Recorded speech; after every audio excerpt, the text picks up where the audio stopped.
Hello guys, അങ്ങനെ നമ്മുടെ കട്ടപ്പ ശൈത്യ sorry Kattappa എന്ന് വിളിക്കാൻ പാടില്ലല്ലോ, കാരണം കട്ടപ്പനേക്കാളും കുറച്ചും കൂടെ ബോറ് ക്യാരക്ടറാണ്. വല്ല പാഷാണത്തിൽ കൃമീന്നോ അങ്ങനെ എന്തെങ്കിലുമൊക്കെ വിളിക്കാം. ഈ ഒരു പുള്ളിക്കാരി അനുമോളെ പച്ചയ്ക്ക് തെറി വിളിച്ചിരിക്കുകയാണ് ബിഗ് ബോസ് ഹൗസിനകത്ത് കയറിയിട്ട്. കാരണം എന്താണെന്നറിയണ്ടേ, എവിടുന്നാ എന്നില്ലാത്ത സ്നേഹം പെട്ടെന്ന് അനീഷേട്ടനോട് ശൈത്യക്ക് ഇങ്ങനെ നിറഞ്ഞു തുളുമ്പുകയാണ്.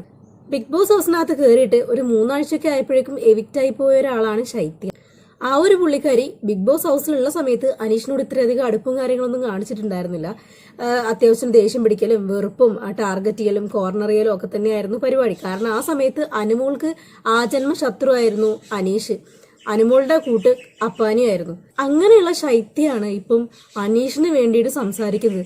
അനീഷേട്ടനെ ഞാൻ വല്ലാതെ റെസ്പെക്ട് ചെയ്യുന്നുണ്ട്, അനീഷേട്ടനെ എന്റെ മുത്താണ്, ചങ്കാണ്, അങ്ങനെയുള്ള അനീഷേട്ടനെയാണ് ഇവള് പറ്റിച്ചത് എന്നൊക്കെ പറഞ്ഞിട്ടാണ് ഫയർ ചെയ്തത്.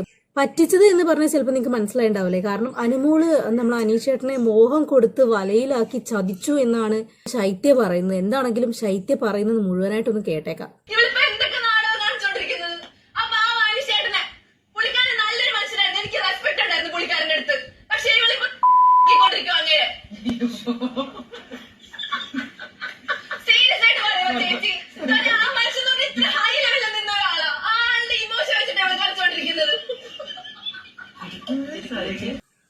ഇന്ന് മുതലാ മോളെ ശൈത്യ നിനക്ക് അനീഷേട്ടൻ കൺകണ്ട ദയവായത്. ഇങ്ങനെയൊന്നും ആയിരുന്നില്ലല്ലോ മുമ്പ് പറഞ്ഞത്. ഇപ്പം അനുമോളെ ഇഷ്ടമല്ലാത്തത് കൊണ്ടും അനുമോള് കപ്പടിക്കുമോ എന്നുള്ള ഭയം കൊണ്ടും ആയിരിക്കാം ചിലപ്പം ഇങ്ങനെയൊക്കെ പറഞ്ഞു കൂട്ടുന്നത്. അല്ലാതെ അനീഷേട്ടനോടുള്ള അത്രയും ആത്മാർത്ഥമായ സ്നേഹം കൊണ്ടും റെസ്പെക്ട് കൊണ്ടും ഒന്നും അല്ല പുള്ളിക്കാരി ഇതിവിടെ എടുത്തിട്ട് വല്ലാതെ ചർച്ചയാകുന്നത്. കാരണം അനുമോളും അനീഷുമായിട്ടുള്ള ഈ ഒരു ഇഷ്യൂല് അനുമോക്ക് പുറത്ത് വല്ലാതെ നെഗറ്റീവ് അടിച്ചിട്ടുണ്ട് എന്ന് അറിഞ്ഞിരിക്കെ തന്നെ ഇതിനകത്ത് കയറിയിട്ട് വീണ്ടും അത് ഓർമ്മിപ്പിച്ച് അതൊരു ഇഷ്യൂ ആക്കി അവിടെ ക്രിയേറ്റ് ചെയ്ത് അനുമോളെ ഒന്നും കൂടി ഡിഗ്രേഡ് ചെയ്യാണ് അവിടെ ചെയ്യുന്നത്. ശരിയല്ലേ? കാരണം അത് അനീഷും അനുമോളും കൂടെ അവർ ബിഗ് ബോസ് ഹൗസിനകത്തോട്ട് കയറുന്നതിന്റെ തലേന്ന് പറഞ്ഞ് ഡീലാക്കി വിട്ട വിഷയമാണ്. ഓക്കെ, അത് അനുമോൾ എഗ്രി ചെയ്യുകയും ചെയ്തിട്ടുണ്ട്. ഞാനിങ്ങനെ അനാവശ്യമായിട്ട് തമാശയ്ക്ക് ചെയ്തായിരുന്നു, അങ്ങനെ ആശിപ്പിച്ചു, ആശ കൊടുത്തു പറ്റിയതാണ്, നമ്മൾ കഴിഞ്ഞ വീഡിയോ പറഞ്ഞായിരുന്നു. എന്നിട്ടും ശൈത്യ ഇതൊക്കെ വീണ്ടും പറയുന്നുണ്ടെങ്കിൽ അവിടെ ഒറ്റ ലക്ഷ്യമുള്ളൂ, അനുമോക്ക് കപ്പ് കിട്ടരുത്, അനീഷിന് കിട്ടിയാലും. ഓക്കെ, അനീഷിനെ ബ്രെയിൻ വാഷ് ചെയ്യുന്ന വേറൊരു ചെറിയ പോർഷനും കൂടെ ഉണ്ട്, അതും കൂടി ഒന്ന് കേട്ടേക്കാം. ഒരാള് ചുമ്മാ അങ്ങനെ വന്നിട്ട് ഒരാൾക്ക് പ്രേമം തോന്നുന്നു ഇല്ലല്ലോ, അവിടെ നിന്ന് ഇങ്ങോട്ട് എന്തെങ്കിലും ഒരു റിയാക്ഷൻ ഉണ്ടായാലല്ലേ തിരിച്ചങ്ങോട്ടൊരു റിയാക്ഷൻ ആവത്തുള്ളൂ. ഞാൻ അനീഷേട്ടനെ ഭയങ്കരമായിട്ട് റെസ്പെക്ട് ചെയ്ത ഒരാളായിരുന്നു. ആ ഒരു സ്നേഹം വെച്ചിട്ട് പറയുമ്പോ അവള് വെറുതെ ചുമ്മാ നാടകം കളിച്ച് ഒരാളുടെ മനസ്സിങ്ങനെ ആക്കുവാണെങ്കിൽ അതറിയണമല്ലോ. അതല്ല വെറുതെ നാടകം കളിക്കുകയാണെങ്കിൽ അത് പൊളിച്ചു. കാര്യം ഒരാളെ തകർക്കാൻ പാടില്ല, ഒരാളുടെ ഇമോഷൻ വെച്ച് കളിക്കാൻ പാടില്ല.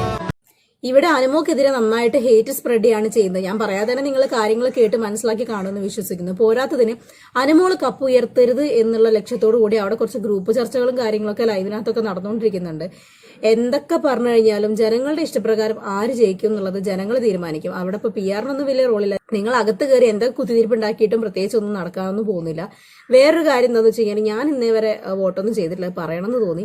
എനിക്കങ്ങനെ വോട്ട് ചെയ്യാൻ ഇൻട്രസ്റ്റ് ഇല്ല. കാരണം എന്താ വെച്ചാൽ കഴിഞ്ഞ സീസണിൽ ജിൻഡോന്റെ ഒരു ഫാനായിട്ട് ഞാൻ വോട്ട് ചെയ്തിട്ടുണ്ടായിരുന്നു. അത് മഹാ അബദ്ധമായി എന്ന് കരുതിയിട്ട് ഞാൻ ഒരുപാട് റിഗ്രറ്റും ചെയ്യുന്നുണ്ട്. അതുകൊണ്ട് തന്നെ ഈ സീസണിൽ ഞാൻ ഇന്നേ വരെ ഒരാൾക്ക് പോലും വോട്ട് ചെയ്തിട്ടില്ല.